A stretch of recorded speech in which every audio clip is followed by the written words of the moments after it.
అందరికీ నమస్కారం. ఈరోజు ఆంధ్రప్రదేశ్ పల్నాడు డిస్టిక్, పల్నాడు జిల్లా నరసరావుపేటలో ఉన్నాం మనము. వీళ్ళంతా ఏపీ ప్రజలు.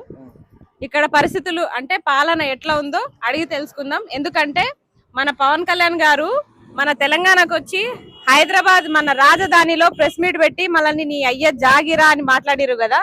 అందుకే నేను ఆంధ్రప్రదేశ్ వచ్చి ఇక్కడ ప్రజల లోపల తిరుగుకుంటా పాలన ఎట్లా ఉందో అడిగే ప్రయత్నం చేస్తున్నా. అందులో భాగంగానే అంకుల్ వాళ్ళని అడుగుదాం ఎట్లా ఉందో పరిస్థితి. చెప్పండి అంకుల్, పవన్ కళ్యాణ్ గారి పాలన ఎట్లుంది ఇక్కడ? ఇక్కడ బాగలేదమ్మా పవన్ కళ్యాణ్ వాళ్ళది. మరి ఆయన ఇక్కడ ఏం చేసిండో తెలియదు, కానీ ఆంధ్రప్రదేశ్ నుంచి తెలంగాణకు వచ్చి అక్కడ కూడా రాజకీయాలు చేస్తా, అక్కడ కూడా పోటీ చేస్తా అని చెప్పేసి మాట్లాడుతున్నారు. ఇక్కడ చేశారండి. ఇక్కడ ఏం గెలిచారు? ఏదో అది ట్రాంపింగ్ చేసి గెలిచిన సీట్లే కదండి. ఏం గెలిచారు? సొంతంగా గెలిచిన ఏం లేదు. ట్రాపింగ్ ఎంత ఇప్పుడు ఆయన ఏపీ అంతా ట్రాపింగ్ చేసి గెలిచిన వాళ్ళే. ఇప్పుడు పవన్ కళ్యాణ్ గారు ఆయన సొంతంగా అంటే కూటమితో పొత్తు లేకుండా సొంతంగా నిలబడితే గెలుస్తాడా? ఫస్ట్ లోనే గెలలేదమ్మా, ఇప్పుడేం గెలుస్తాడు? అంతేనా? అంతే కదా. మా తెలంగాణలో నిలబడ్డా ఆయన ఓటమే, కానీ మాకే ఛాలెంజ్ చేస్తున్నాడు అన్నట్టు. ఏం ఛాలెంజ్ చేసినా ఇక్కడే లేదు, అక్కడ ఏముంటుంది? అప్పుడు ఇప్పుడు ఏం లేదు. కూటమి కలిసి ట్రాంపింగ్ చేసి గెలిచారు. మీరు చెప్పండి ఎట్లుంది పాలన ఇక్కడ? పవన్ కళ్యాణ్ గారి గురించి చెప్పండి. ఎందుకంటే ఆయన మా తెలంగాణకు వచ్చి బాగా రెచ్చగొడుతున్నారు అన్నట్టు మా వాళ్ళని బాగా. ఇవన్నీ రెచ్చగొట్టే రాజకీయాలు తప్పితే ఆయన వేరే రాజకీయాలు ఏం చేయడం. ఆయన రెచ్చగొట్టే రాజకీయాలే చేస్తాడు. దాన్ని ఆయన క్యాష్ చేసుకుంటాడు అంతే. అంతకుమించి ఆయనలో పెద్ద అంత చెప్పుకోదగ్గ టాలెంట్ అయితే ఏం లేదు. నెక్స్ట్ టైం కూటమి కలిసి ఉంటే ఏమన్నా గెలిస్తే అవకాశాలు ఉన్నాయి. చీలిపోతే గెలవరు. చీలిపోతే ఒక సీట్ కూడా రాదు. నెక్స్ట్ టైం పవన్ కళ్యాణ్ కూటమి లేకపోతే గెలవలేడు ఆయన. ఆయన ఫస్ట్ లో ఏం చేశాడండి? ఫస్ట్ కూడా లేదు కదా. కూటమి కలిసిన తర్వాత ట్రాపింగ్ చేసి గెలిచారు అందరు కలిసి. ఒంటరిగా పోటీ చేస్తే గెలిచే అంత సీన్ ఉంటదా? ఒంటరి చేసి లేదు, ఒంటరి చేసి గెలిచే సీన్ లేదు. మరి మీరు చూసే ఉంటారు నా వీడియోస్. ఎందుకంటే కాదు, మీరు చూసే ఉంటారు కొన్ని నా వీడియోస్ పవన్ కళ్యాణ్ గురించి మాట్లాడినవి చూసిరు కదా. వాటిని చూసి మీకు ఏమనిపిస్తుంది? నేను ఏమైనా కావాలని పవన్ కళ్యాణ్ తిడుతున్నానా, లేకపోతే వాస్తవాలు ఆయన చేసిన మాట ప్రకారమే మీరు అక్కడ మాట్లాడారు తెలంగాణలో. అంతే అంతే. మన ఇంటి జోలికి వస్తే, మన మనుషుల జోలికి వస్తే, మన అస్తిత్వం జోలికి వస్తే ఊకుంటామా? వీళ్ళు ఏం చేస్తున్నారంటే ఇప్పుడు తెలంగాణ ఏపీ ప్రజలు అంటే మనం అందరం న్యూట్రల్ గానే ఉంటున్నాము, మనం మంచిగానే బతుకుతున్నాము. కానీ ఇక్కడ వీళ్ళు రాజకీయ నాయకులు ఏం చేస్తున్నారంటే మన ఇద్దరి మధ్య గొడవలు పెట్టే ప్రయత్నం చేస్తున్నారు. వర్గాలు పెట్టి కులమతాలు తెచ్చి దేశీ చేస్తున్నారు. వీళ్ళందరూ వాళ్ళ లబ్ధి కోసం చేసుకుంటున్నారు. మేము ఒక పార్టీని లేదు, మనం మధ్యలో మనుషులం. ఏదైనా కానీ వాళ్ళు కావాలని చేస్తున్నారు ఇవన్నీ. ఇప్పుడు ఇంకొకటి, నన్ను ఇట్లా మాట్లాడుతున్నాను మీరు వీడియో చూసిరు కదా, అవన్నీ చేసినందుకు నన్ను చంపేస్తామంటున్నారు. మొత్తం జనసేన పార్టీ మెంబర్స్, సైనికులు మొత్తం, ఆయన ఫ్యాన్స్ మొత్తం, కార్యకర్తలు నిన్ను చంపేస్తాము అని చెప్పేసి అంటున్నారు. అంటే వీళ్ళు నన్ను చంపగలుగుతారా? ఏంది చంపేది? ఎందుకు చంపుతారు? సమాజంలో జరిగేది ప్రతి పౌరుడికి హక్కు ఉంటది మాట్లాడటానికి. మనకు హక్కు ఉంటది కదా మాట్లాడటానికి. హక్కు లేకుండా మాట్లాడరు కదా.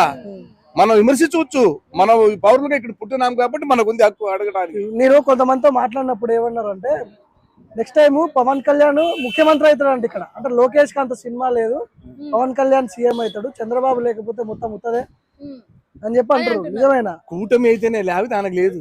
కూటమిలో కలిసే మన సీట్లు రావడమే. ఆయనకి ఈరు వాళ్ళు ఎందుకు ఇస్తారు వాళ్ళకి? ఆయన ఉడికి మద్దతు తిట్టుకోండి, ఆయనకి ఈరు వాళ్ళు. డిఫరెన్స్ ఏమైనా కనిపిస్తుందా జగన్మోహన్ రెడ్డికి ఉన్నప్పుడు ఇప్పుడు చంద్రబాబు వచ్చిన తర్వాత? వాళ్ళకి ఈరు మార్పు ఏం లేదా? మార్పు ఏముందండి? మార్పు ఏం లేదు. ఏడన్నా అదే గతుకుల రోడ్లు అయ్యే, అన్ని అయ్యే. ప్రజలకి ఇచ్చే ఏది రావట్లా. ఏమవుతుంది? ఇప్పుడు ఇదంతా పెద్ద పెద్ద వాళ్ళ కూటమి కదా, బీజేపీ వాళ్ళు ఉన్నారు, టీడీపీ, జనసేన. అంటే వాళ్ళు పెద్ద పెద్దోళ్ళు ఏమన్నా లేకపోతే లోపల తీసుకుని అనేసి కొట్టిస్తారు. అంతేనా? ఇంకా చేసేది అదే కదా వాళ్ళు. కేసులు పెట్టడం. ఇప్పుడు మేము కూడా వీడియోలు తీసి మాట్లాడుతున్నాం కదా, ప్రతి ఛానల్ మీద రిపోర్టింగ్లు పెట్టి మా ఛానల్ వాళ్ళని ఇబ్బంది పెడుతున్నారు. అట్లా అవుతుంది. ఇప్పుడు వ్యవస్థ కరెక్ట్ గా లేదు, పోలీస్ వ్యవస్థ ఇంకా చండాలంగా ఉంది.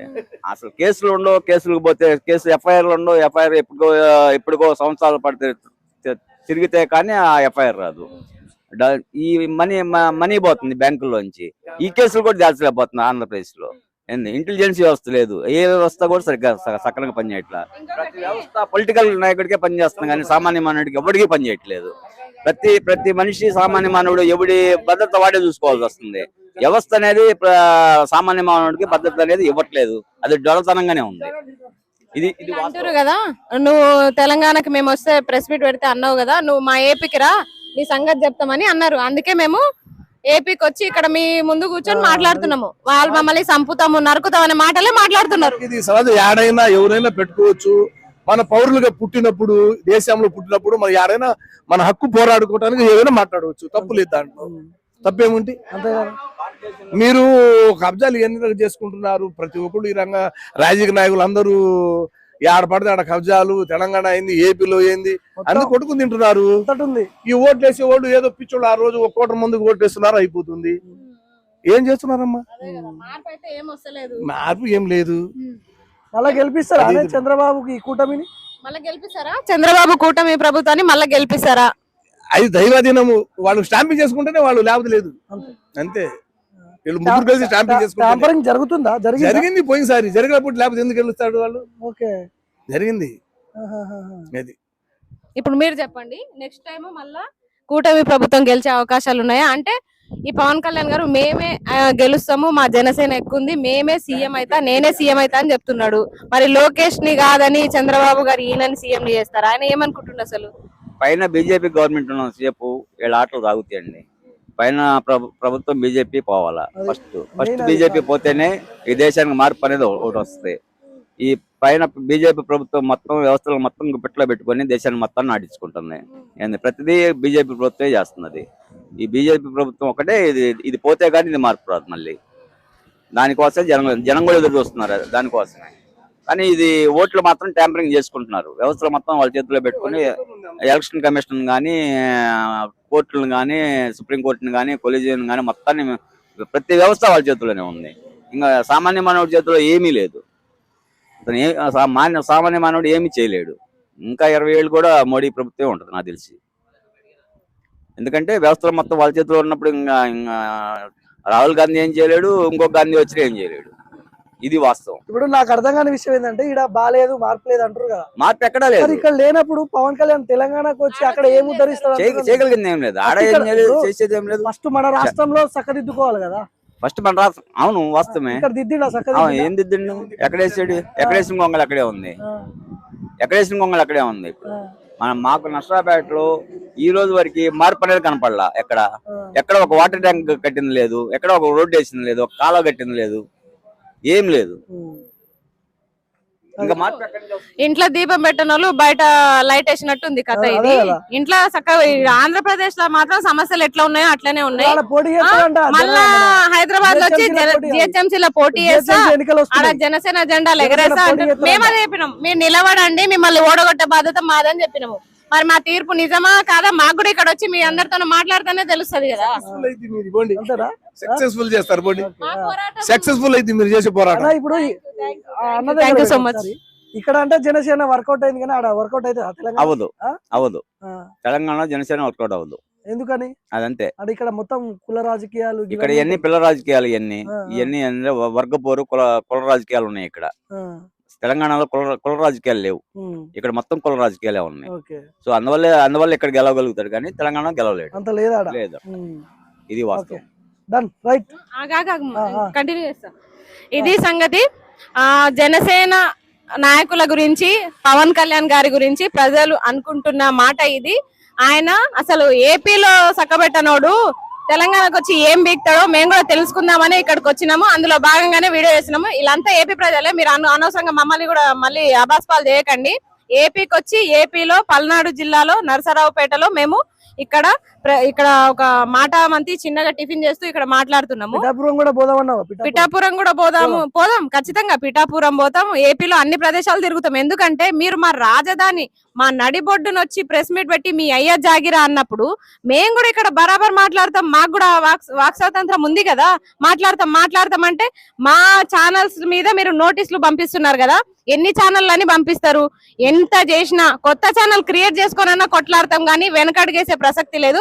పవన్ కళ్యాణ్ గారు, తమ్ముడు పవన్ కళ్యాణ్, మళ్ళా కూడా చెప్తున్నా, మీరు ఎంత చేసినా, మీరు ఎంత ఓవర్ యాక్షన్ చేసినా, మీరు జెండాలు పట్టుకొని తిరిగి మీ పెట్రోల్ బొక్క గాని మీరు మాత్రం తెలంగాణలో జనసేన జెండా ఎగరవేసే ప్రసక్తే లేదు. ఎగరనీయం కూడా. మీ ఏమైనా నాటకాలు ఉంటే ఆంధ్రప్రదేశ్ లో ఇలా అమాయకపు ప్రజల దగ్గర చూపించండి, వీళ్ళు కూడా బుద్ధి చెప్తారు మీకు. ఒక టీడీపీల దగ్గర పొత్తు లేకపోతే మీకు అసలు ఏ సీట్లు, 0 సీట్లు, మీరు అసలు గెలవలేరు, మీ వల్ల కాదు అని చెప్పేసి నేను చెప్పిన మాట అలాగే ఇక్కడ ప్రజలు కూడా చెప్తున్న మాట. Thank you so much. మళ్ళీ ఆంధ్రప్రదేశ్ కి వచ్చి మళ్ళీ ఈసారి పిఠాపురంలో కూడా ప్రెస్ మీట్ పెడతాం ఖచ్చితంగా. అక్కడ కూడా మాట్లాడే ప్రయత్నం చేస్తాం. అక్కడ సమస్యలు తెలుసుకొని మీరు చేసిన అభివృద్ధి ఏందో అది కూడా చూస్తాం. ముందు అమరావతి పైన దృష్టి పెట్టండి, రాజధాని పైన దృష్టి పెట్టండి. సమస్యలు చాలా ఉన్నాయి ఆంధ్రప్రదేశ్ లో, వాటిపైన దృష్టి పెట్టండి. నా మీద తర్వాత పెడుతురు కానీ ఆంధ్రప్రదేశ్ మీద, ప్రజల మీద దృష్టి పెట్టి సమస్యలని మొత్తం తీర్చండి. మీరు ఇచ్చిన హామీలను నెరవేర్చాలని చెప్పేసి కోరుకుంటున్నాం.